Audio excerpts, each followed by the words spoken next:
What's going on, guys? So we're in a major suburban area. Obviously, it's a two-lane road. We have the edge line to the right. So I think a lot of times, a lot of beginners just don't like to go out at night. And you got to admit, it's harder to see at night. You want to have clean windows, right? You want to have clean headlights. Many of you will say, "Oh, that's common knowledge," but a lot of people just don't clean their windows. And just like now, I'm using the windshield wiper and it looks a lot cleaner. Yes? Yeah. Also, you have to learn depth perception.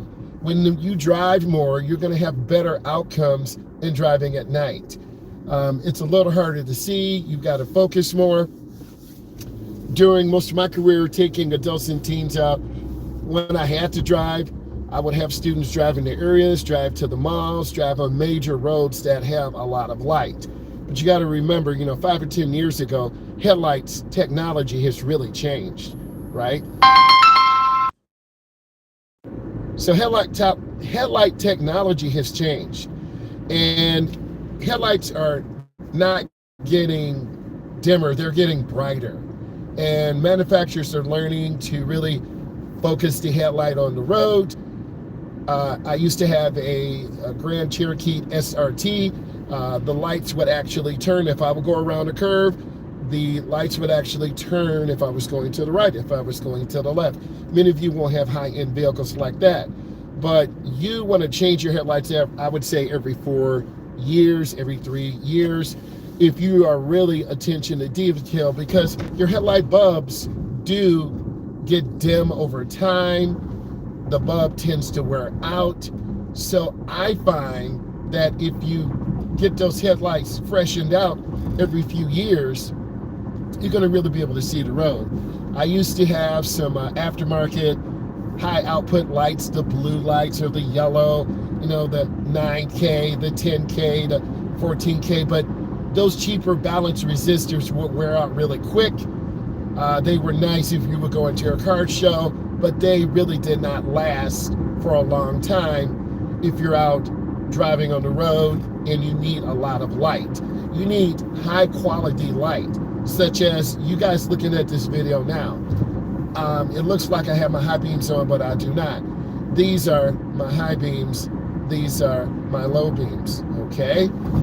With good headlights, you can see clearer, you can see more, and I'm gonna get over one lane.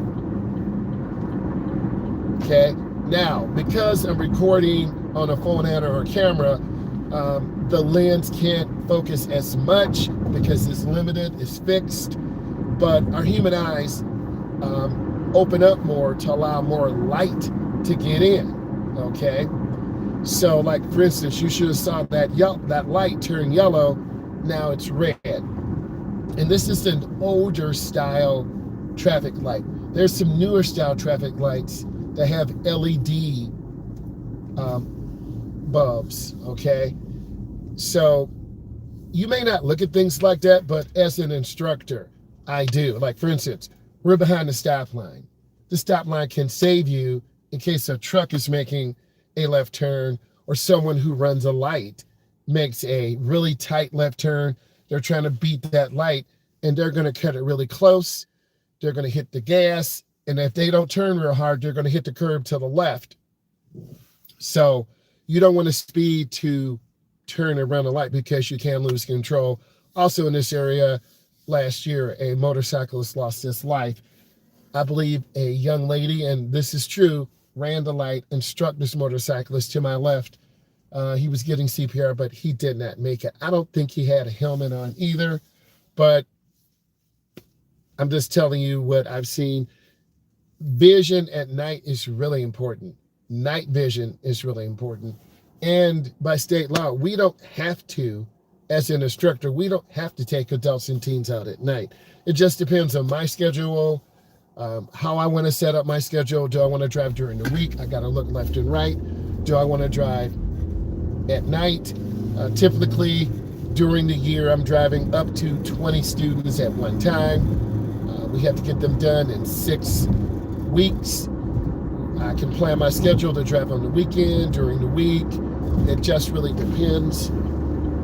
And that flexibility is good because instructors have schedules, we have lives, you have lives, you're in school, you have a job, you're trying to get recruited to get your scholarship.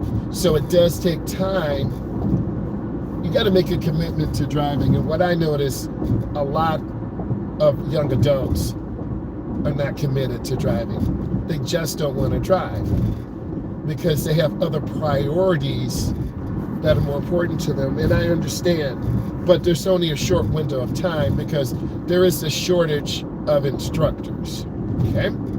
There is a shortage of available vehicles to get people out. And it takes about 10 years for an instructor to really become a master, to learn people's personalities, to support them, to help them, because there's a lot more anxiety today.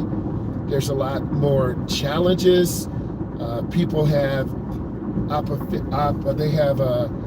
oppositional defiancy. They don't want to listen to directions. Everyone can't be an instructor because they just don't have the patience.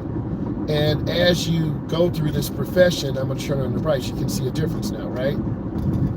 As you go through the profession, you do get burned out. You do get tired. You do need to take mental breaks because you have a time limit to get adults and teens done. Some people get sick. Some people get anxiety. Some people have to cancel because multiple events happen. But you have to be patient and kind and understanding. And if you're patient and kind and understanding, you're going to live longer in this profession. You'll have people, and I'm going to go ahead and slow down and stop. You're going to have, then I can stop and look and check traffic. There's a car coming to my left, and I'm going to show, okay, there's a green. You're going to have more people who want your services because you talk to the guardians. You give adults and teens great feedback.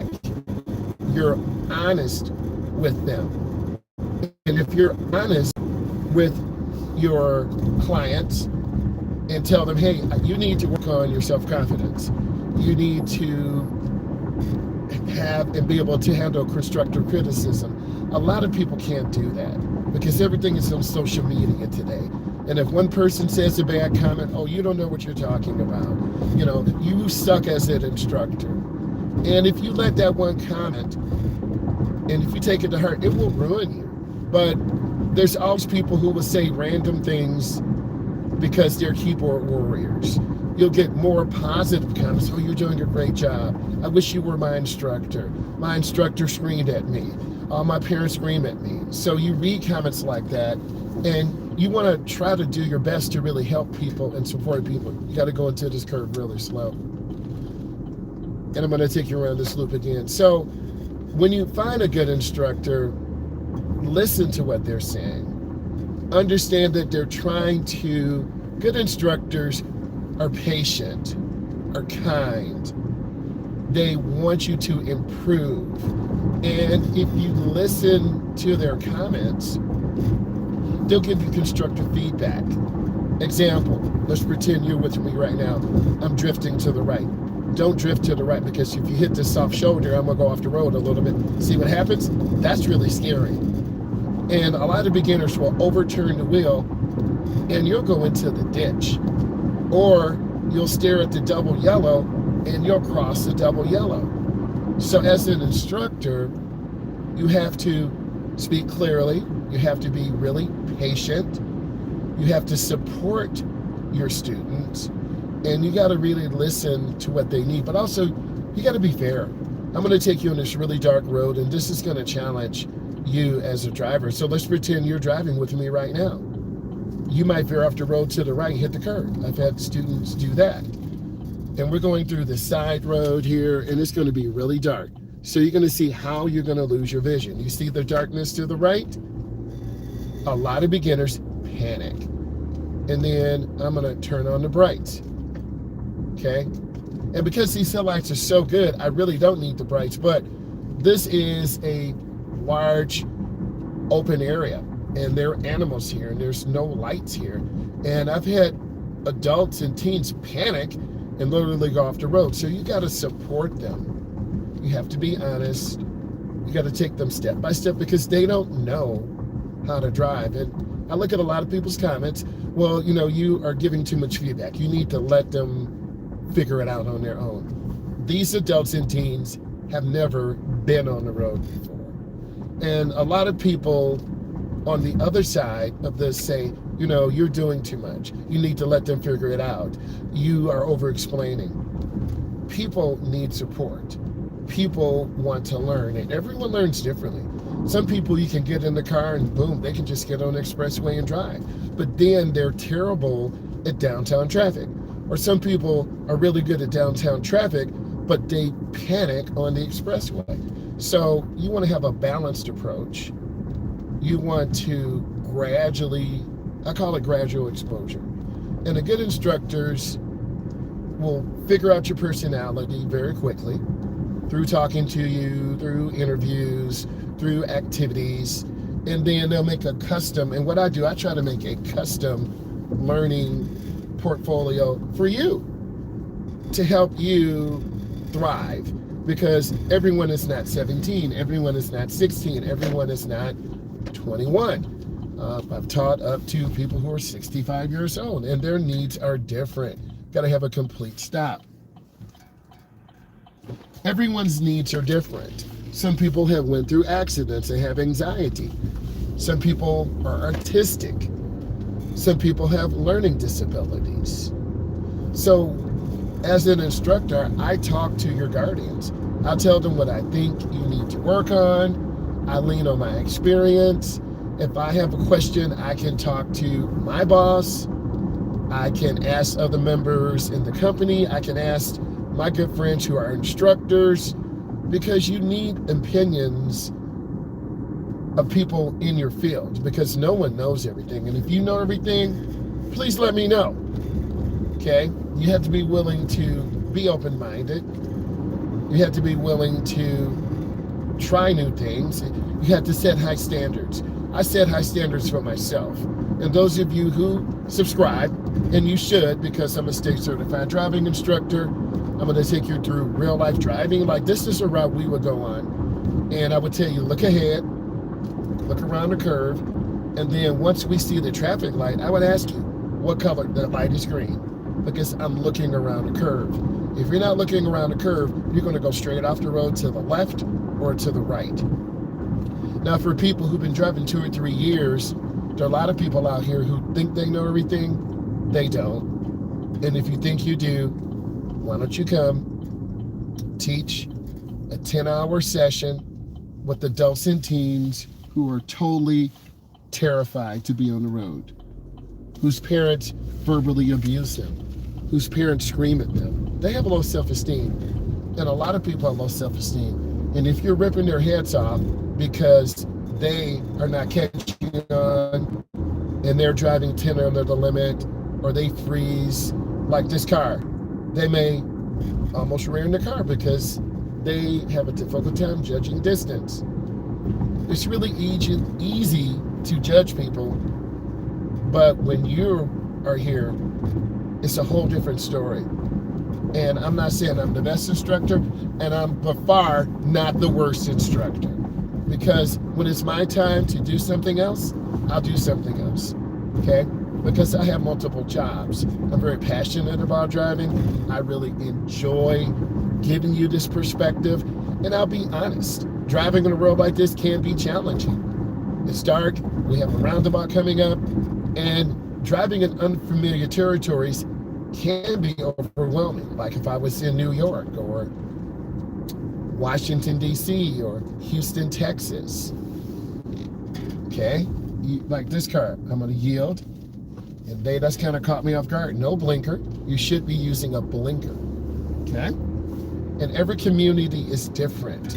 Example, white lines. Someone tried to cook me about white lines. Some states and provinces have different rules on solid white lines. If you cross them, you could receive a ticket. If you cross them, you might get in trouble. But every community is different. All the rules are not uniform. What's uniform in Texas may not be uniform in Michigan. What is uniform in Michigan may not be uniform in New York. So you have to read up before you start trying to cap on someone and clock their T. You feel me on this? I'm keeping it real with you. So we want to speak with truth. We want to use scholarly resources. And I do research. If I make a mistake or if I'm wrong, I will admit it. Because there's no pride. There's no ego here. Because we're talking about saving lives. We're talking about preparing people for driving does not make you an adult. I want all of you to be clear on this. Driving does not make you an adult. It's just one tool to prepare you, because from 16 to about 26, that age group dies the most, and it's in an automotive related accident. If you don't believe me, you can look it up and find it for yourself. Don't take my word. So if you can make it past 26, you're probably going to be a decent driver. But if you just stay in your home state, you don't go downtown, you don't go to roundabouts, you don't drive deep driving on expressway, you're never really going to feel comfortable driving out of state 5 hours away, 10 hours away, 24 hours away. Because a lot of you will never do that because you just stay in your local area. No cap, no hate. I'm not trying to clock your T. I'm just simply telling you the truth. But some of you don't want to hear that. Really, it's mainly males who think they know how to drive, or it's a 35-year-old who has like 5 subscribers, and then they want to try to regulate someone. Because when you make a comment, I first think. Then I look at your profile. Some of you are robots. Some of your comments are deleted. Some of them I will reply to because I want to speak with truth. Okay? Like, you have to look before you make your right turn. You want to turn in the nearest lane. I have to be on point because I'm an instructor. I can't play with this. And I'm not going to play with you and lie to you. I'm always going to be open and honest. I need to be open and honest. You need to subscribe to the channel. You need to smash the bell notification so you can get updates immediately.